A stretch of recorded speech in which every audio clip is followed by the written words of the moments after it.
نور محمد صلی اللہ لا الہ الا اللہ۔ آج ہماری بچیاں دین نہیں جانتی، گھر جا کے پوچھنا وضو کا طریقہ بھی نہیں آتا،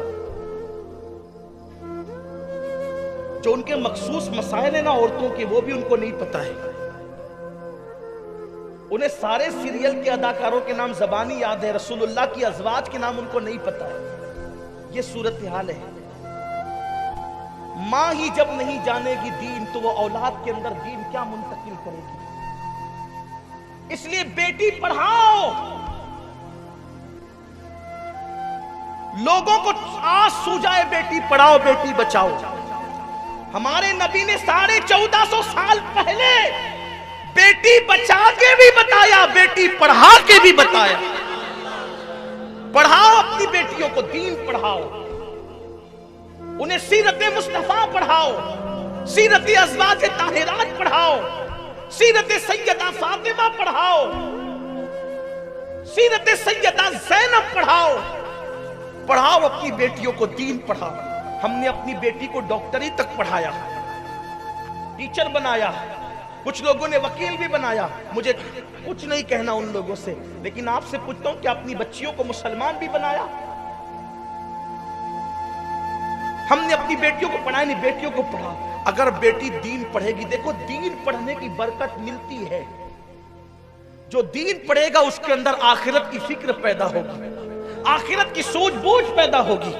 اور مالدار لوگ تو بیٹوں کو نہیں پڑھاتے تو بیٹیوں کو کیا پڑھائیں گے؟ دین کی تعلیم۔ شاہ جہاں بادشاہ تھا، بادشاہ اپنی دونوں بیٹیوں کو اتنا پڑھایا کہ دونوں کو اس دور کی عالمہ بنایا۔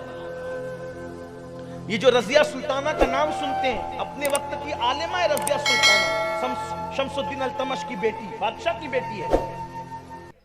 یہ جہاں آرا بیگم، یہ عالم ہے اپنے وقت کی۔ سرکار غریب نواز کی زندگی پر سب سے پہلے جس نے کتاب لکھی وہ کوئی مرد نہیں ہے، اسی عورت کو جہاں آرا بیگم کہتے ہیں۔ یہ مونس الاروا نام کی جو کتاب ہے سرکار غریب نواز کی زندگی پر، وہ جہاں آرا بیگم کی لکھی۔ بعد میں سب سیرت نگاروں نے، علامہ مشتاق نظامی جیسے شخص نے بھی جب غریب نواز پہ قلم اٹھایا تو جہاں آرا بیگم کے حوالے کے بغیر کتاب مکمل نہیں۔ جہاں آرا بیگم نے کتاب لکھی، ہم نہیں پڑھا رہے اپنی بیٹیوں کو، اسی لیے بیٹیاں دین سے دور ہے۔ وہ غربت دیکھ کر کے ڈر جاتی ہے، انہیں نہیں پتا غربت کیا ہے۔ سیدہ فاطمہ جب پیٹ پہ پتھر باندھ سکتی ہیں، آج تو میں سمجھتا ہوں کہ کوئی پیٹ پہ پتھر باندھنے کسی کو نوبت ہی نہیں آتی۔ ایک دن میں نے سوچا، اللہ مجھے معاف فرمائے، میں آپ کو بتا رہا ہوں، مجھے بتانا نہیں چاہیے لیکن بتا رہا ہوں، اللہ ہمیں ریا سے محفوظ۔ ایک دن میں نے سوچا کہ آخر میں نے بھی پیٹ پہ پتھر باندھنا ہے، لیکن پیٹ پہ پتھر باندھنے کی نوبت کب آتی ہے؟ میں ایک دن بھوکا رہا، دوسرے دن بھی بھوکا رہا، تیسرے دن میں نے کچھ نہیں کھایا، لیکن پیٹ پہ پتھر باندھنے کی کوئی نوبت نہیں ہے۔ اور انہی دنوں میرا پروگرام تھا جوار کے آس پاس کے علاقے میں، تو 3 دن تک تو میں لوگوں سے ٹالم ٹولی کرتا رہا، لیکن پھر کبھی کسی کو کچھ کہہ دیا چھوڑ دیا، کسی کو کچھ کہہ دیا چھوڑ دیا، کسی کو کچھ کہہ دیا چھوڑ دیا، لیکن پھر وہاں کے ساتھیوں نے پکڑ کر کھانا کھلا دے کہ نہیں آپ کو تو کھانا ہی پڑے گا، کھا لیا کھانا۔ لیکن مجھے ان 3 دنوں کے اندر بھی پیٹ پہ پتھر باندھنے کی نوبت نہیں ہے، تو مجھے اس دن احساس ہوا اس کا مطلب یہ ہے کہ 2 3 دن 5 دن بھوکے رہ کر پیٹ پہ پتھر باندھنے کی نوبت نہیں آتی ہے۔ پیٹ پہ پتھر باندھنے کی نوبت کب آتی ہے؟ آج کوئی پیٹ پہ پتھر، فقیر لوگ بھی پیٹ پہ پتھر نہیں باندھتے ہیں، ان کو بھی ایک دن ایک وقت کی روٹی مل جاتی ہے۔ پیٹ پہ پتھر باندھنے کی نوبت اس وقت آتی ہے کہ کمر جو ہے وہ اپنی جگہ ٹھہر نہیں پاتی، کمر اپنی جگہ ٹھہر نہیں پاتی، تو کمر کو اپنی جگہ ٹھہرانے کے لیے پتھر کا سہارا دے کر کے یوں پتھر باندھا جاتا ہے۔ اور میرے نبی کے پیٹ پر کبھی 2 پتھر دیکھے گئے۔ سیدہ فاطمہ الزہرا نے بھی اپنے بابا کی سنت کے مطابق پیٹ پہ پتھر باندھے، تو اگر آج غربت کی چکی میں پس کر دولت کی لالچ میں کوئی بینڈی کسی غیر کے ہاتھ میں ہاتھ دے رہی ہے، وجہ یہ ہے اس کے پاس سیدہ فاطمہ کی زندگی نہیں ہے۔ اگر اس کے پاس سیدہ فاطمہ کے فاقوں کی داستان پہنچتی، واللہ وہ کبھی بھی جو ہے وہ فاقہ کشی سے گھبرا کر کسی کے ہاتھ میں ہاتھ نہ دیتی۔ ہمیں اپنی بچیوں کو دین پڑھانا، جو پڑھانے پڑھاؤ لیکن پہلے دین پڑھاؤ، سیرت مصطفیٰ سے قریب کرو۔ آپ نے سنا ہوگا کہ سیدہ فاطمہ کی زندگی پر ایک وقت ایسا بھی آیا، ایک دن ایسا بھی آیا سیدہ فاطمہ کی زندگی کا کہ آپ کی چادر تطہیر، چادر انور اتنی پھٹ گئی تھی کہ پہننے کے قابل نہیں تھی۔ آج کوئی قوم کی بیٹی کی یہ پوزیشن نہیں۔ اگر میری بہنیں موجود ہیں تو سیدنا مولا کائنات علی کرم اللہ تعالی وجہہ الکریم نے سیدہ سے فرمایا، فاطمہ تمہاری چادر اتنی پھٹ گئی ہے کہ پہننے کے قابل نہیں ہے، اپنے بابا سے ایک چادر مانگ کر کے لاؤ۔ یہ بات میں نے کئی جگہ بیان کیا ہے، لیکن آج میں عنوان کی مناسبت سے اپنی بہنوں کی خصوصی توجہ چاہتا ہوں۔ تجوریاں بھر بھر کر دوپٹے گھر میں رکھنے کے بعد بھی عزت کو وہ حفاظت نہ دی گئی جو سیدہ فاطمہ نے پیون والے کپڑوں میں اپنی عزت کو تحفظ عطا کیا۔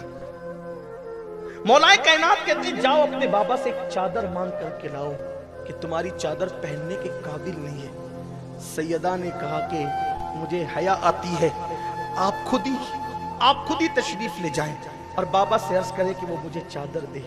مولا کائنات گئے اور المختصر یہ کہ عرض کیا کہ آقا آپ کی شہزادی فاطمہ کی چادر اتنی پھٹ گئی اور بوسیدہ ہو گئی ہے کہ اوڑھنے کے قابل نہیں ہے، اگر آپ ایک چادر اس کو دے دیں تو وہ نئی چادر اوڑھ لے۔ میرے آقا نے فرمایا علی ابھی بدر اور احد کے یتیم آنے والے ہیں، بدر اور احد کے یتیموں کا حق دینا بھی باقی ہے، محمد کی بیٹی کو چادر ابھی کیسے دی جا سکتی ہے؟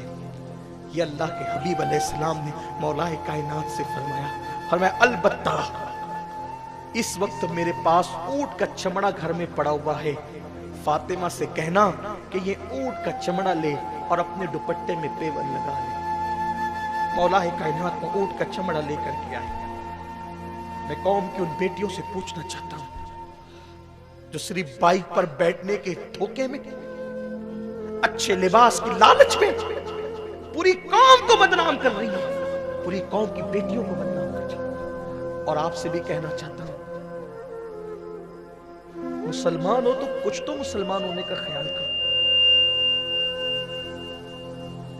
اونٹ کے چمڑے کو اٹھا کر کے لایا گیا، سیدہ فاطمہ نے اونٹ کے چمڑے کا پیون اپنے دوپٹے میں لگایا اور جب سر پہ رکھا تو اتنی دیر میں اللہ کے رسول تشریف لائے۔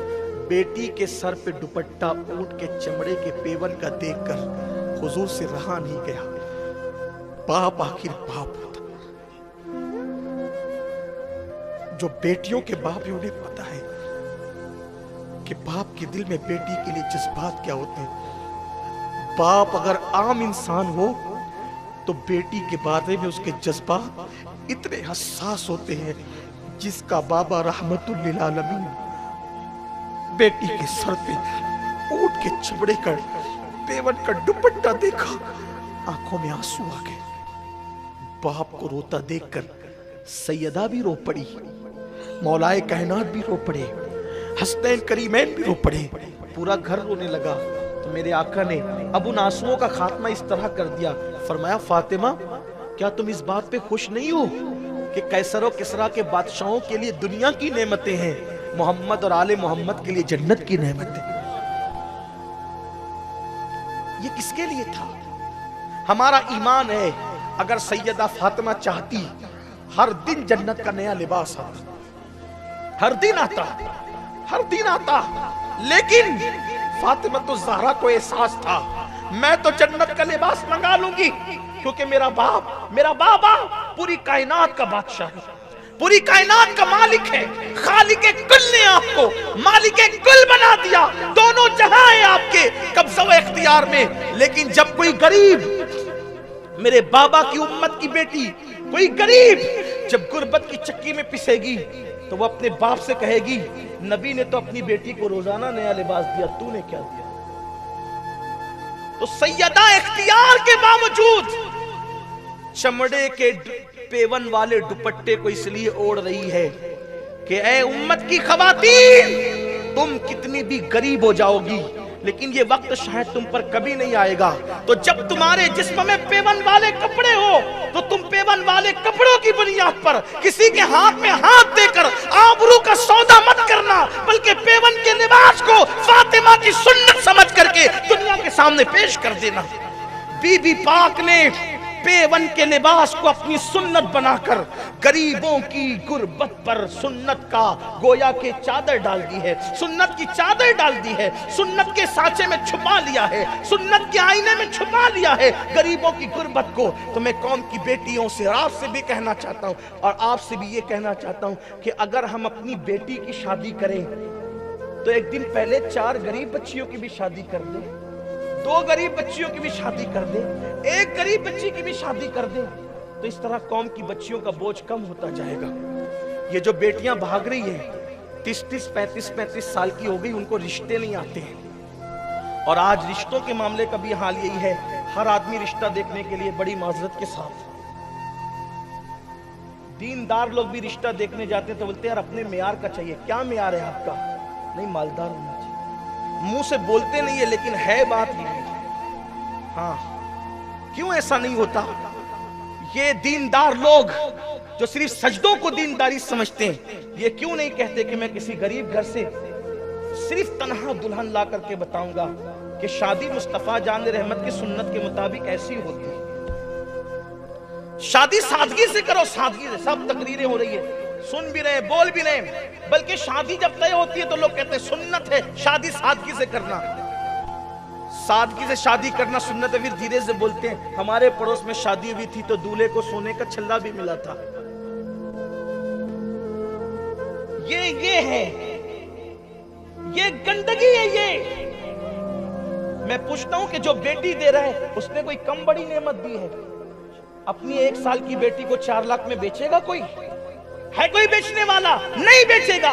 جب 4 لاکھ میں 1 سال کی بیٹی بیچی نہیں جا سکتی، 18 سال کی بیٹی کو دلہن بنا کر اگر مفت میں تمہارے حوالے کر دیا تو کتنی بڑی نعمت اس نے دی آپ کو۔ لیکن آج یہ سارے جذبات سرد پڑتے جا رہے ہیں، دقیانوسیت کا دورہ ہے۔ مال اور مادیت نے ہمارے دل و دماغ کو سوچنے پر ہماری سوچ کو معوف کر دیا ہے، بھلا دیا ہے۔ آپ کو پتا ہے اللہ کے رسول علیہ السلام نے 11 نکاح کیے، 11، لیکن 11 میں سے کوئی ایک تو بتائے کہ اللہ کے حبیب علیہ الصلوۃ والتسلیم نے کسی سے کچھ لیا ہو۔ صحابہ کرام نے شادیاں کی، نکاح کیے، لیکن آج ہماری زندگی میں سب کچھ نہیں ہے۔ کتنا کہیے گا، کیا کیا کہیے گا۔ کسی نے کہا تھا کہ وہ چاہتا تھا دامن میرا رفو کرنا، وہ چاہتا تھا دامن میرا رفو کرنا، اسے کیا خبر کہ اندر سے کٹ گیا ہوں میں۔ جو اندر سے کٹ گیا ہو اس کا دامن رفو کرنے سے